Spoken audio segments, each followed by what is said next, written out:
In your adventures in Ori, you might have come across a towering structure with a glowing crystal on top. You might have quite often used it as a landmark to find your way, as there is one in every single region of the game. I am of course talking about vigil pylons. If you go through the game and follow any other main questline than the Holy Mission one, then these might just be that, useful landmarks that allow you to avoid getting lost. However, when Outward's magnificent music turns off, you might have been intrigued by the puzzling sound you can hear when getting close to them.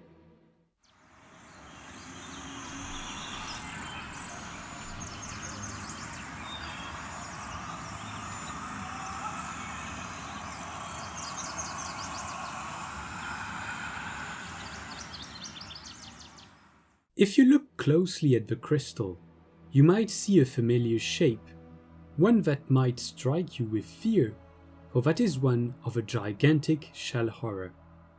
You can encounter these monsters in quite a few places.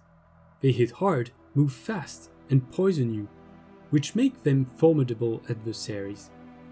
They of course appeared during the Scourge, the catastrophic event that led to the post-apocalyptic setting Outward is set in.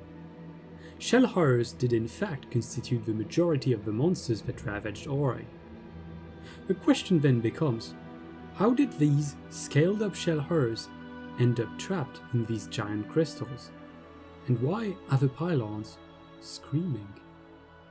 Well, if you want to get some answers, you just have to look at the banners suspended on the pylons. This is the emblem of the Holy Mission of Elat, and we do indeed get some more information during the Holy Mission main questline. During the Scourge outbreak, humanity took a massive blow, and the scale of death and destruction was beyond what we can imagine. It is only thanks to the newly formed Holy Mission of Elat and its warriors that it was somehow contained. Elat had just turned into a god and decided to use his powers to fight back. The main problem was that Scourge monsters kept coming, no matter how many died. In order to contain the Scourge outbreak, Elat came up with an effective but horrifying idea.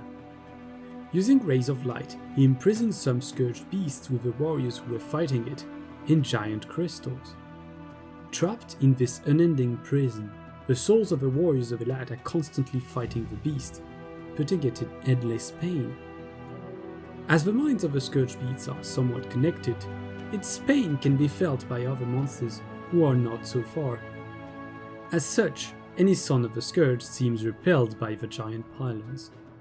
It is in some ways as gruesome as kings of the past who used to put the head of their enemies on spikes and put them for display as a warning. Though this method did stop the Scourge outbreak, it is definitely a horrifying fate for those brave souls trapped inside. During the Holy Mission main quest, the player and all the L can question Elat about this, and he definitely acknowledges that this is a temporary solution and that he wants to find an alternative and free his followers from this fate worse than death. Should an Outward sequel ever come out, I hope it follows this potential plotline. Finding a way to permanently end the Scourge and free the men trapped in the pylons would make quite an interesting quest, I'm sure. I hope you all enjoyed this video.